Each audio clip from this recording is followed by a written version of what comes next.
नमस्कार बच्चों, कैसे हैं आप सब। मैं पंकज फिर से आपके लिए एक नया वीडियो लेके आया हूँ और इस वीडियो में हम लोग पढ़ेंगे क्लास 12 का फिजिक्स का पहला पार्ट इलेक्ट्रोस्टैटिक। और इस इलेक्ट्रोस्टैटिक का सबसे पहला चैप्टर हम लोग पढ़ेंगे कूलम्ब्स लॉ, उसके बाद इलेक्ट्रिक फील्ड, उसके बाद इलेक्ट्रिक पोटेंशियल, फिर उसके बाद कैपेसिटर, ये सारे डिस्कस होते रहेंगे। तो आज हम लोग जो शुरू करने वाले हैं कूलम्ब्स लॉ, और इसके अंदर की जो कुछ बेसिक कंसेप्ट है कूलम्ब्स लॉ के अंदर, जैसे what is charge, properties of charge क्या है, मेथड्स ऑफ चार्जिंग क्या क्या होते हैं, ये सारी चीज़ हम लोग इस लेक्चर में डिस्कस करने वाले हैं। तो हेडिंग लगा लीजिए। और मैं बता दूं कि क्लास 10th वाले भी इस वीडियोस को देख सकते हैं, क्योंकि ये इस वीडियोस में हम थोड़ी सी बेसिक की चर्चा करेंगे और इन 3 टॉपिक को डिस्कस करने वाले हैं। पहला तो चार्ज, उसके बाद प्रॉपर्टीज ऑफ चार्ज और उसके बाद मेथड्स ऑफ चार्ज। तो हेडिंग लगाइए और देखिए इलेक्ट्रोस्टैटिक।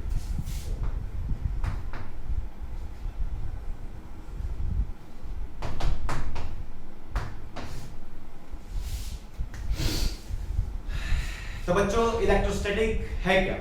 एक्चुअली में electrostatic is a branch of a physics which deals with the study of charge at rest।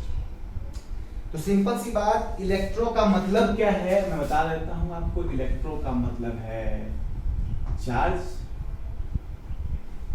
और स्टैटिक का मतलब है जो रेस्ट पर होता है, एट रेस्ट। तो इलेक्ट्रोस्टैटिक है क्या भाई? It is a branch of physics, आप कह सकते हैं क्या, which deals with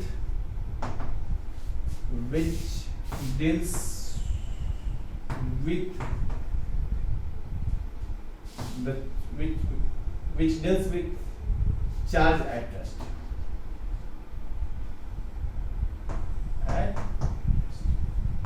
सिंपल सी बात है, which deals with the charge at rest। जब चार्ज मोशन में नहीं होगा, यानी उसके पास कोई वेलोसिटी नहीं होनी चाहिए, जब चार्ज रेस्ट में होगा, उस टाइम उसको स्टडी जब हम करते हैं तो वो इलेक्ट्रोस्टैटिक कहलाता है। अब सबसे इसमें नोटेबल पॉइंट ये है कि चार्ज है क्या, व्हाट इज चार्ज, सबसे पहला क्वेश्चन मिलता है। आखिर जिसके बारे में हम स्टडी कर रहे हैं वो एक चार्ज है, और वैसा चार्ज है जो रेस्ट पर है, मोशन नहीं है, रेस्ट पर है। तो उस चार्ज को जब हम स्टडी करेंगे तो चार्ज है क्या भाई, सबसे पहला चीज तो हमारे दिमाग में यही क्वेश्चन आएगा कि व्हाट इज चार्ज।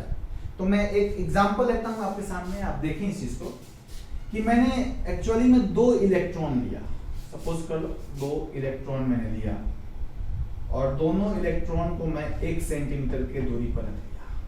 दोनों इलेक्ट्रॉन को मैंने 1 सेंटीमीटर के दूरी पर रख लिया, और इलेक्ट्रॉन की जो मास होती है वो होती है 9.1 into 10 to the power -31 kg। तो यहां भी इलेक्ट्रॉन है तो उसका भी मास होगा 9.1 into 10 to the power -31 kg। Agree हैं आप सभी? अब मैं ये कहता हूं कि ये दूरी 1 सेंटीमीटर है, अगर मैं इसको मीटर में कन्वर्ट करूं तो मैं बोलूंगा कि इट इज 0.01 मीटर। अगर मैं मीटर में बोलूं 1 सेंटीमीटर को तो मैं बोलूंगा 0.01 मीटर। तो आप भी कहेंगे सर कहां से, बिल्कुल बाई 100 से डिवाइड लगा देंगे, मीटर में कन्वर्ट हो जाएगा। अब मुझे एक चीज बताइए आप कि अगर ये मासेस, 2 इलेक्ट्रॉन का जो मासेस है, इन दोनों इलेक्ट्रॉन के बीच में एक फोर्स जनरेट होना चाहिए कि नहीं होना चाहिए? तो आप बोलेंगे हाँ सर, न्यूटन साहब ने ही बोला था कि the force between the 2 bodies is directly proportional to the product of the masses and inversely proportional to the square of distance between them. यही न्यूटन साहब ने बोला कि 2 मासेस वाले बॉडी, 2 बॉडी जिसके मासेस हैं उनके बीच में एक फोर्स जनरेट होगा, वो फोर्स उनके प्रोडक्ट ऑफ द मासेस के डायरेक्टली प्रोपोर्शनल होगा और इनवर्सली प्रोपोर्शनल उसके square of distance between them के, दोनों के बीच के जो डिस्टेंस है उनके बीच का इनवर्सली प्रोपोर्शनल होगा। यही बात उन्होंने कहा था। अब मैं अगर बात कहूं तो मैं ये कह सकता हूं कि ये जो दोनों पार्टिकल्स इलेक्ट्रॉन के बीच में एक फोर्स जनरेट होनी चाहिए थी, वो इतनी होनी चाहिए थी, force is equal to Gm1 m2 upon r square. और G की वैल्यू को पता है 6.67 into 10 to the power minus 11 newton metre square per kg square. This is the unit of gravitational constant, ठीक है। सॉरी, G की value हो जाएगी तो न्यूटन मीटर स्क्वायर, हाँ ठीक। तो ये वैल्यू हो गई G की, और मैं बोलता हूं कि ये मास है, दो मासेस के बीच के फोर्स को निकालना है, यानी मास 1 और मास 2 दोनों की वैल्यू दी हुई है और दोनों की वैल्यू सेम है, यानी मैं यहाँ पे 9.1 into 10 to the power -31 kg का स्क्वायर करूं, ठीक है। और डिस्टेंस मेरा है 0.01 मीटर का मैं स्क्वायर करूं तो कुछ ना कुछ वैल्यूज देनी चाहिए। इसको सॉल्व करने पर कुछ ना कुछ वैल्यू जाएगी, वो वैल्यू जाएगी 5.5 into 10 to the power -67 Newton. Force को समझ निकल नहीं रहा, ठीक है, ये बात तो समझ में आ गई। इसको 5.5 into 10 to the power -67 metre, क्या यही फोर्स जनरेट होनी चाहिए थी? ठीक है, बिल्कुल सही हुई, लेकिन एक्चुअल में देखा गया कि ये दोनों इलेक्ट्रॉन दोनों आपस में अट्रैक्ट होने के बजाय दोनों दूर भागे।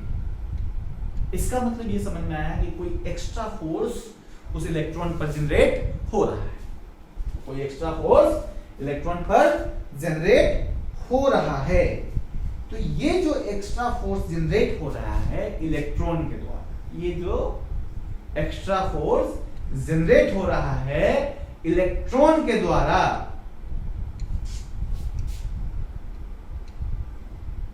वो किसी न किसी प्रॉपर्टीज के कारण आ रही है। और ये जो एक्स्ट्रा फोर्स जनरेट हुआ है वो इस प्रॉपर्टीज के कारण आ रही है। एक्स्ट्रा फोर्स जो जनरेट हुआ है, जो इनको दूर भगाया है, इसी चार्ज के प्रॉपर्टीज के कारण।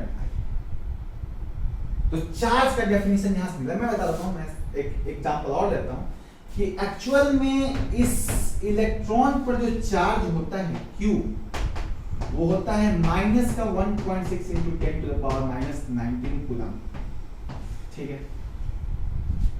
तो यहां भी इलेक्ट्रॉन और यहां भी इलेक्ट्रॉन, तो उसकी भी वैल्यू वही होगी, charge on electron 1.6 into 10 to the power -19 coulomb.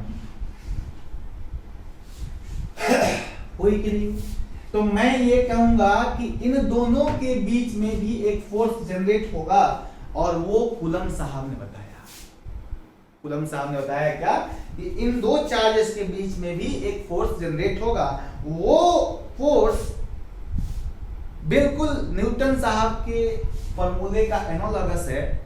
अगर देखा जाए समानांतर एकदम पैरेलल चलता है, तो मैं बोलूंगा कि फोर्स जो जनरेट हुआ दो चार्जेस के कारण जो फोर्स जनरेट हुआ, the force generated due to this charges is equal to k q1 q2 upon r square, that is the product of the charges। यहाँ पे क्या था? Product of the masses.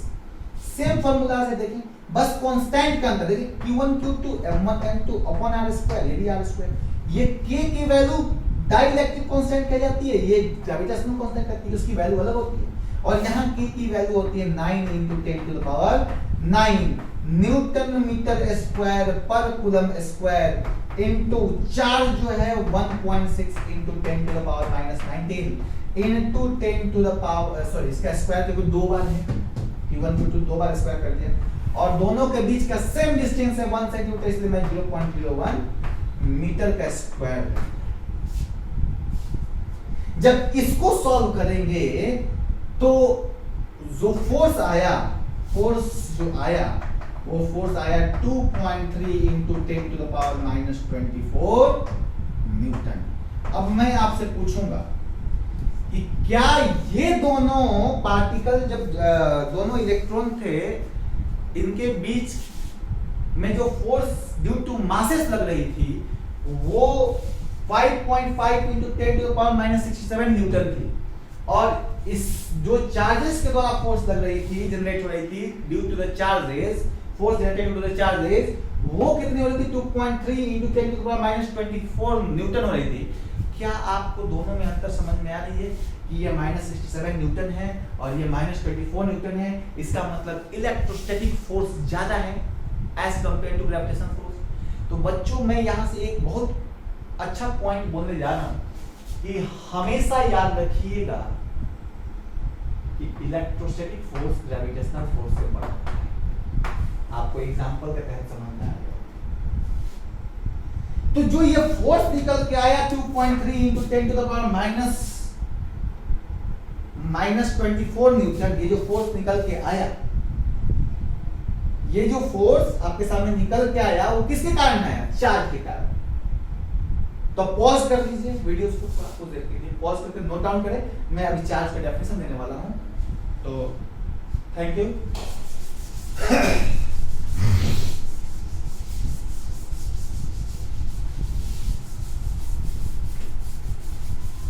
तो अभी मैंने बात बोला कि चार्ज के कारण एक नया फोर्स आया, उस फोर्स का नाम हुआ इलेक्ट्रोस्टैटिक फोर्स। वो फोर्स का नाम क्या हुआ? Electrostatic force. कौन सा फोर्स? तो भाई इलेक्ट्रोस्टैटिक फोर्स। लेकिन हाँ, तो मैं ये बोल रहा हूं कि इलेक्ट्रिक चार्ज की डेफिनेशन बनी, यहीं से बनी। जैसे मास वैसे चार्ज।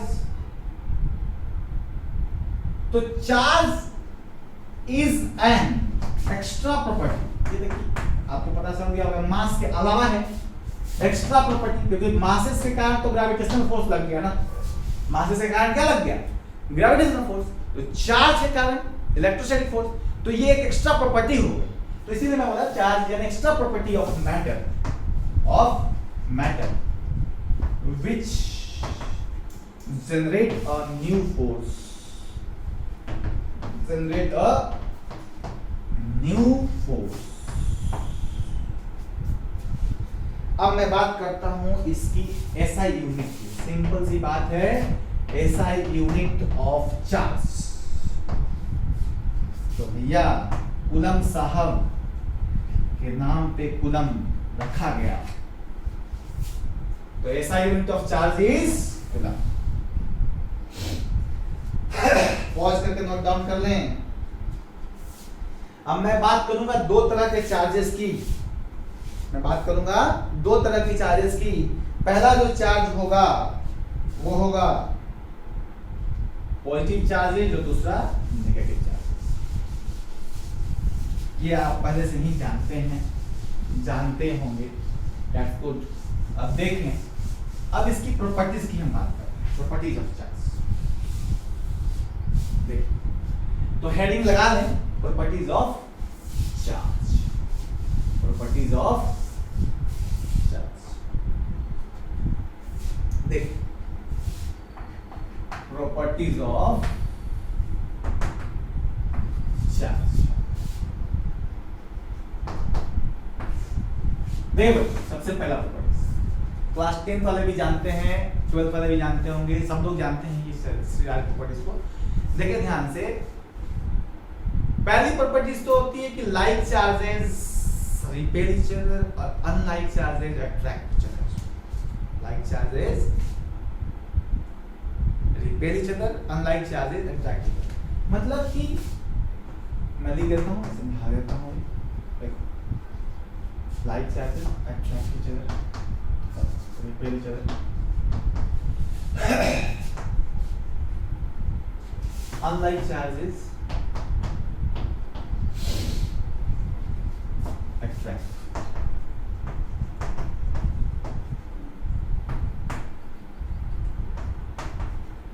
ये पहला, यानी दो पॉजिटिव चार्ज आपने लिया, दोनों रिपल्सन जनरेट करेंगे, ठीक है। दो नेगेटिव चार्ज आपने लिया, ये भी रिपल्सन जनरेट करेंगे, और एक पॉजिटिव और एक नेगेटिव दे दिया, अट्रैक्शन यानी ये जनरेट, ये प्रॉपर्टीज आपको पता है, पहला प्रॉपर्टीज। अब मैं दूसरी की बात करता हूँ, पॉजिटिव फिनोमेनन पर।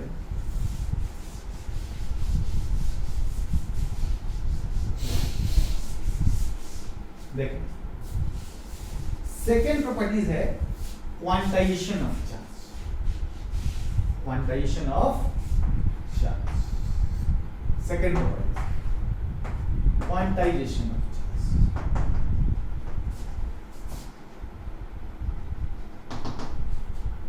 क्वांटाइजेशन ऑफ चार्ज, इसका मतलब होता है कि चार्ज हमेशा क्वांटाइज्ड होगा, यानी चार्ज क्वांटाइज का मतलब ये हुआ बच्चों कि charge is an integral multiple of N, is an integral multiple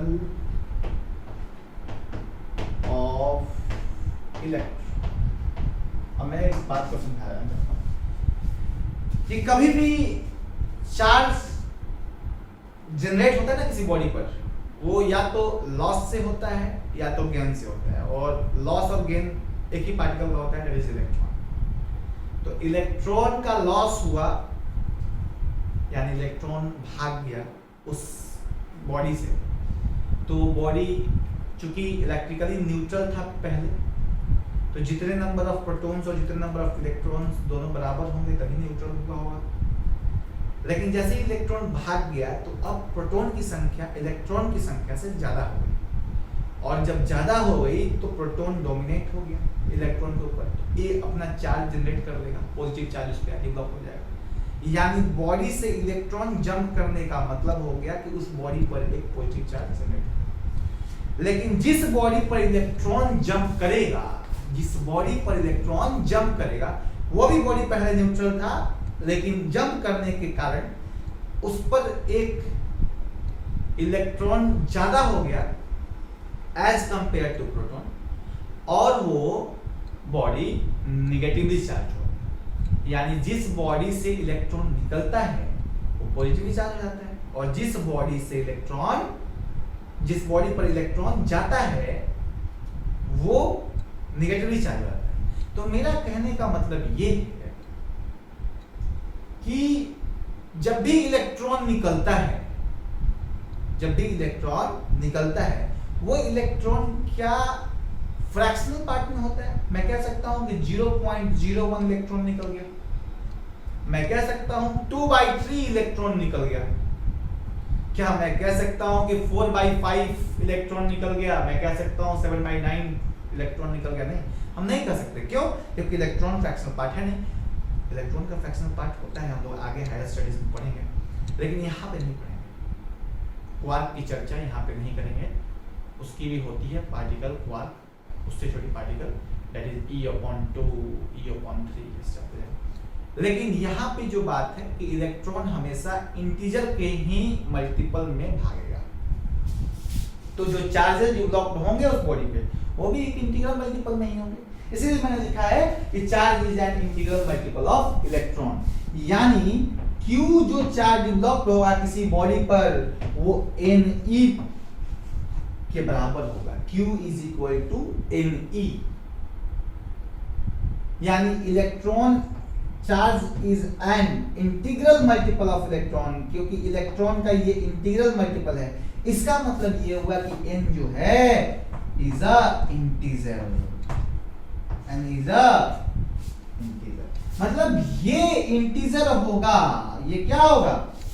integer होगा n, यानी n की वैल्यू -1 हो सकती है, -2 हो सकती है, 1 हो सकती है, 2 हो सकती है, 3 हो सकती है, यानी इंटीग्रल वैल्यूज होगी, फ्रैक्शनल पार्ट नहीं होगा, डेसिमल वाला रिप्रेजेंटेशन नहीं होगा, क्योंकि इलेक्ट्रॉन कभी भी जाएगा तो ऐसा नहीं है कि अपना तोड़ के जंप कर गया। मैं एक इलेक्ट्रॉन सपोज करो मैं टूट गया, मैं दूसरे पे चला गया, ऐसा नहीं होता है।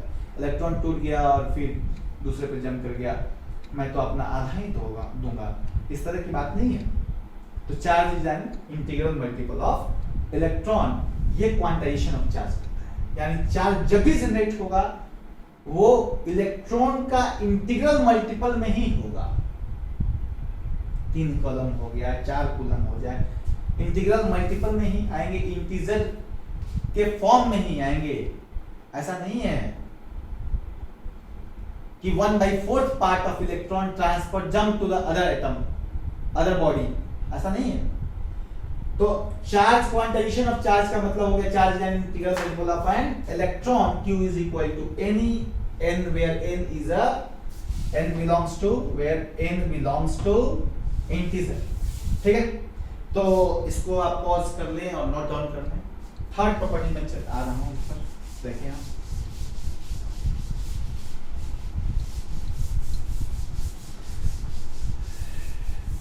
तीसरी प्रॉपर्टीज है that is additive nature of charge. कौन सी प्रॉपर्टीज है? Additive nature of charge. मैं एग्जांपल देना चाहता हूं, देखिए मान लीजिए एक कमरा है, ये क्या है? कमरा है, और इस कमरे में मैंने 3 बॉडीज रखी हुई है। इस कमरे में मैंने 4 बॉडीज रखी हुई है।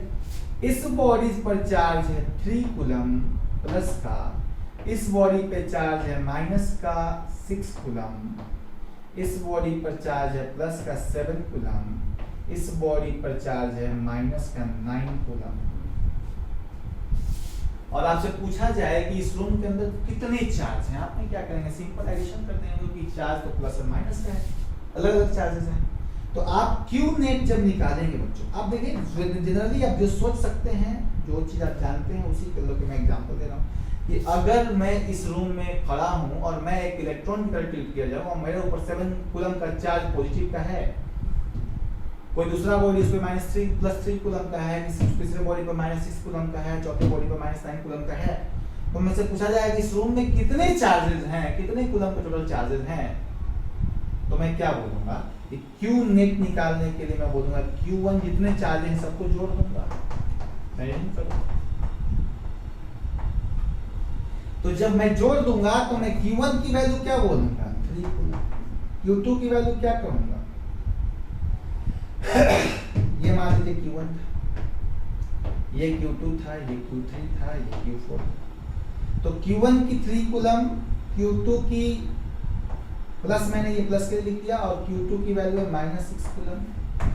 Q3 की जो वैल्यू है वो है प्लस का 7 कूलम, और Q4 की जो वैल्यू है वो माइनस का 9 कूलम। तो आप इसको सॉल्व करेंगे तो 3 coulomb -6 coulomb plus 7 coulomb -9 coulomb, 7 3 10 positive का 10 कूलम और माइनस का 9 4 15 कूलम, यानी -5 कूलम। यानी जो नेट चार्ज निकल के आया आपके पास Q नेट, ये माइनस का 5 कूलम आएगा। तो आपने इसमें क्या किया? आपने यही किया कि सारे चार्जेस को आपने जोड़ दिया। इसका मतलब एडिटिव नेचर ऑफ चार्ज का मतलब यही होता है कि एडिटिव का मतलब क्या होता है? ऐड करना, यानी चार्ज को आपको ऐड कर देना है। चार्ज को क्या करना है? ऐड कर देना है।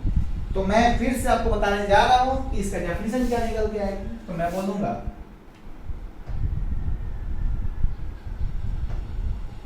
the net charge on the system, the net charge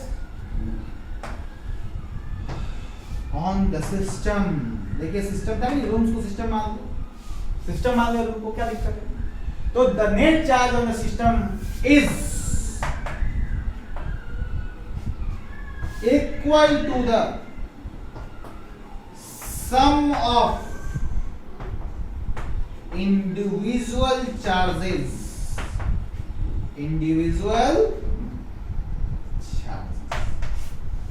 यही बात। The net charge on the system is equal to the sum of individual charges। ये बात, ये आपको नोट डाउन करना है, और ये एग्जांपल भी नोट डाउन करना है। This is a room, this is a, हाँ, लेकिन शर्त ये है कि भाई इसको क्लोज रखना है और उसी में क्लोज में ही बात करना है, आइसोलेट करके ही बात करनी है। इस रूम को आइसोलेट करके ही बात करनी है, ठीक है? तो फिर रूम खुला है, कुछ चार्जेस निकल जाएंगे, इधर उधर भाग जाएंगे, ठीक है? चलिए, तो इसको आप पॉज करके नोट डाउन करें। मैं चौथा प्रॉपर्टीज पे आता हूं, that is conservation of charge. Heading लगा लीजिए बच्चों, conservation of charge.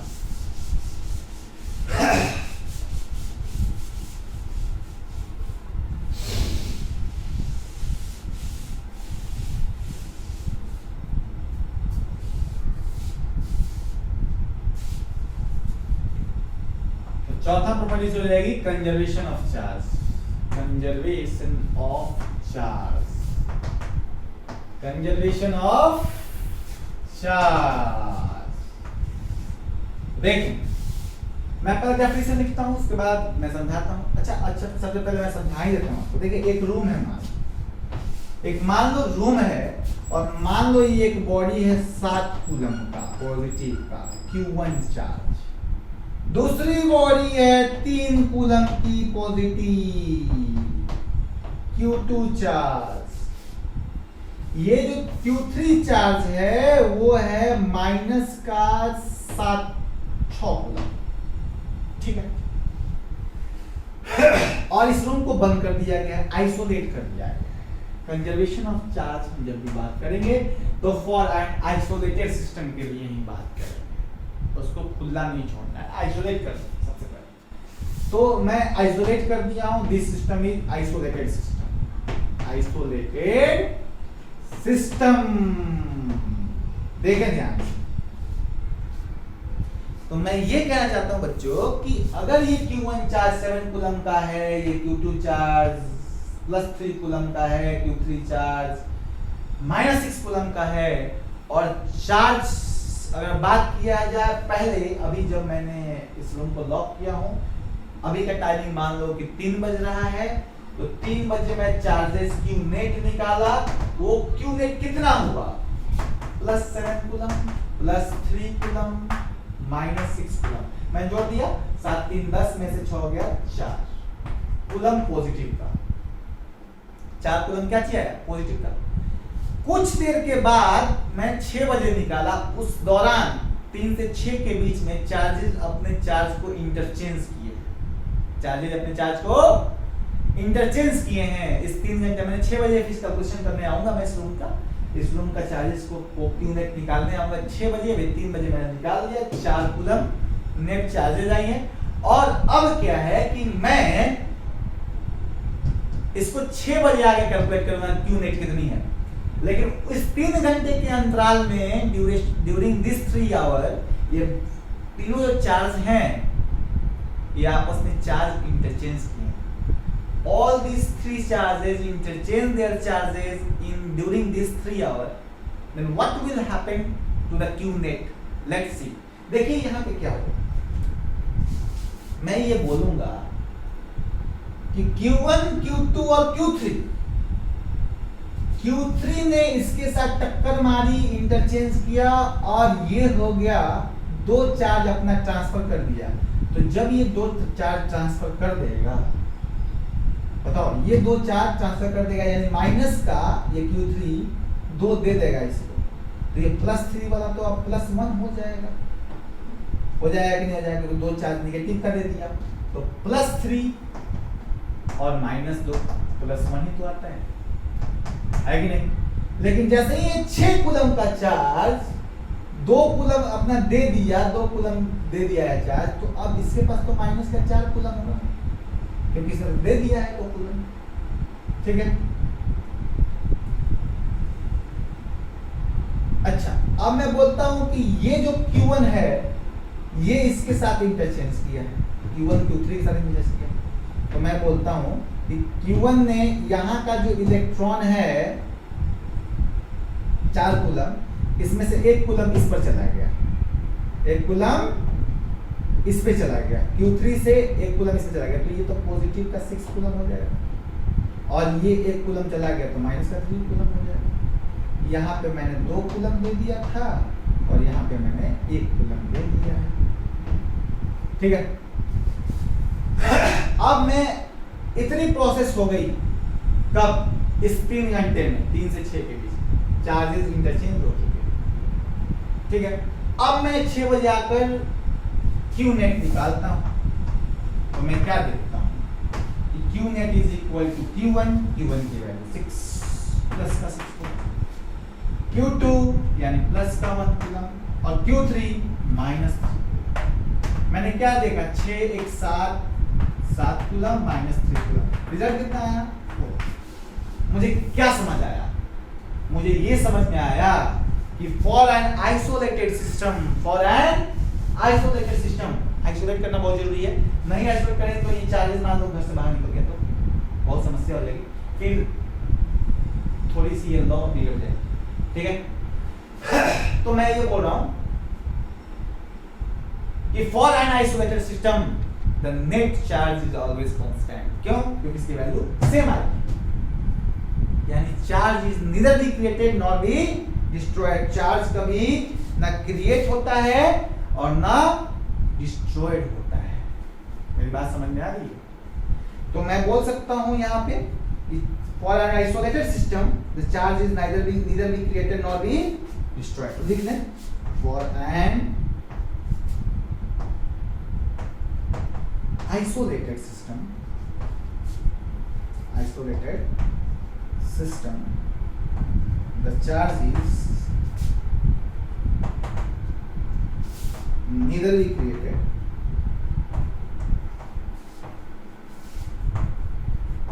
nor be destroyed।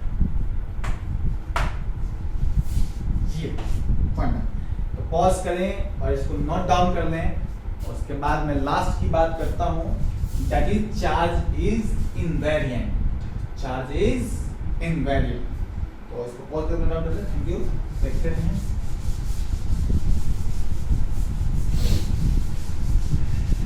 तीसरा जो है वो charge is invariant. Charge is invariant. और पांचवा जो है वो है चार्ज इज इनवेरिएंट। हाँ, इसका मतलब क्या होगा मैं समझा रहा हूं। आप स्पेशल थ्योरी ऑफ रिलेटिविटी जब पढ़ेंगे तो वहां पे एक इक्वेशन आएगी। स्पेशल थ्योरी ऑफ रिलेटिविटी जब आप पढ़ेंगे वहां पे एक इक्वेशन आएगी, हम लोग पढ़ेंगे इसी क्लास में, that is mass of an electron moving with velocity v is equal to the rest mass upon under root 1 upon v square upon 6। This is the equation। और ये इक्वेशन दिया गया है कि बॉडी पर क्या फर्क पड़ता है जब उसकी स्पीड बढ़ा दिया जाए। What will happen to the body when its speed or velocity increases। तो चूंकि एक्चुअली में जो बॉडी होता है उसका रेस्ट मास अलग होता है। This m0 is the rest mass। जब पार्टिकल रेस्ट पर रहेगा उस टाइम का मास है ये, और this m is the mass of body at velocity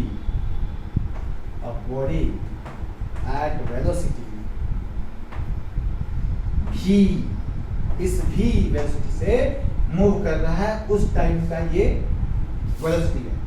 और c तो आपको पता ही है बच्चों, वेलोसिटी ऑफ लाइट होता है।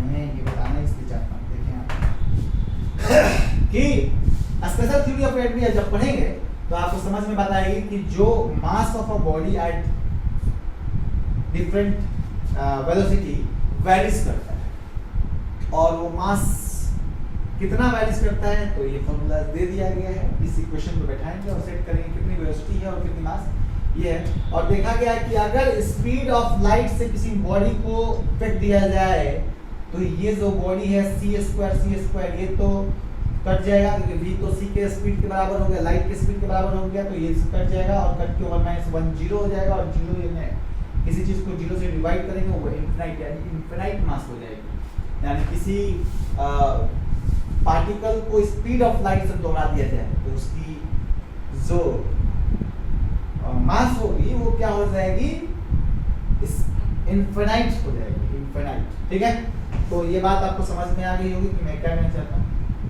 क्या सेम सिचुएशन चार्ज के साथ थी है? तो नहीं, इसीलिए लिखा गया है चार्ज इज इनवेरिएंट।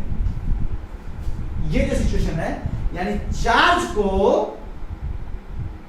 किसी भी वेलोसिटी से दौड़ा दो, किसी भी वेलोसिटी से दौड़ा दो, उस चार्ज पे फर्क नहीं पड़ता है।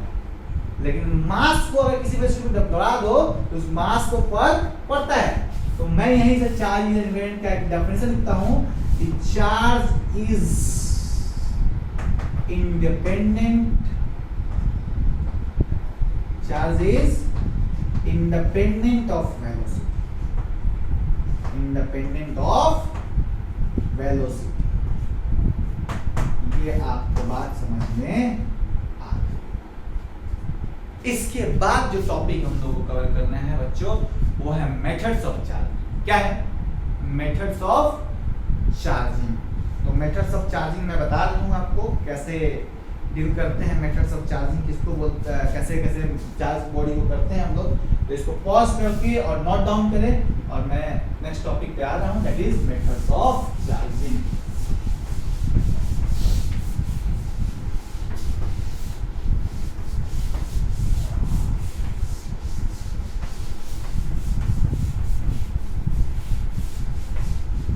नोट डाउन करें methods of charging, methods of charging.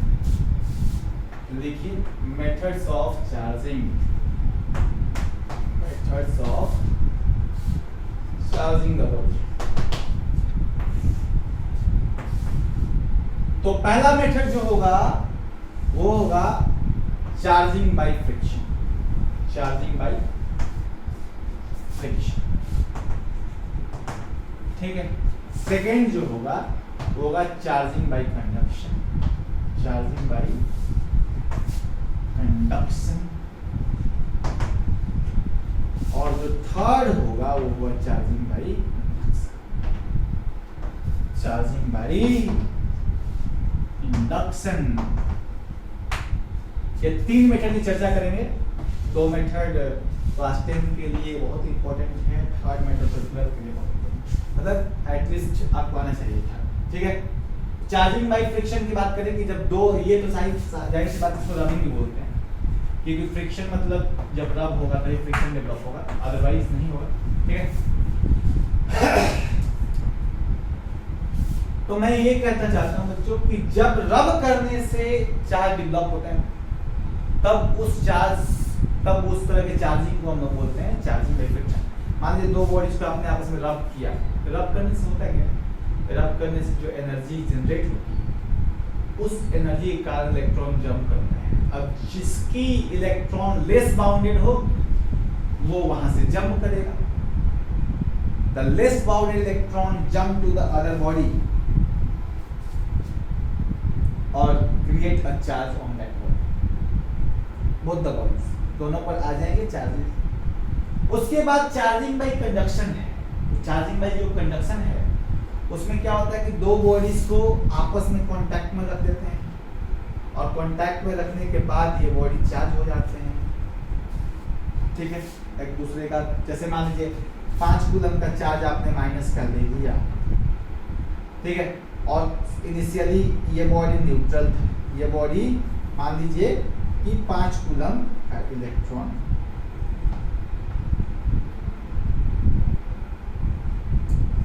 मान लीजिए कि 4 5 इलेक्ट्रॉन, ये बॉडी आपके पास method of charging by conduction में बता रहा हूँ, आप ध्यान दें।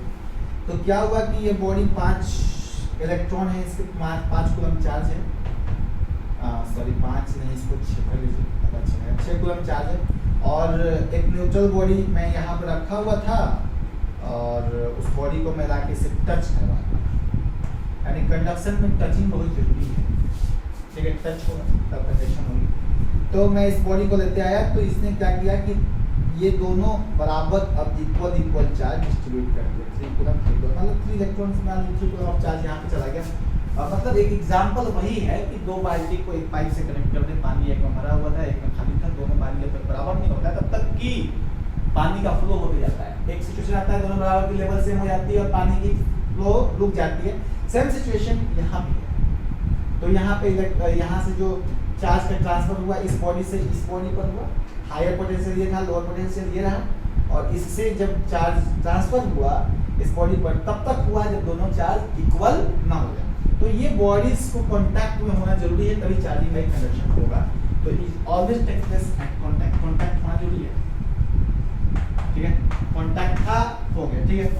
इंडक्शन बिना कांटेक्ट का होता है, इंडक्शन बिना कांटेक्ट का होता है। देखिए कैसे होता है, जैसे मान लीजिए ये बॉडी है, मैंने एक दूसरा बॉडी लिया,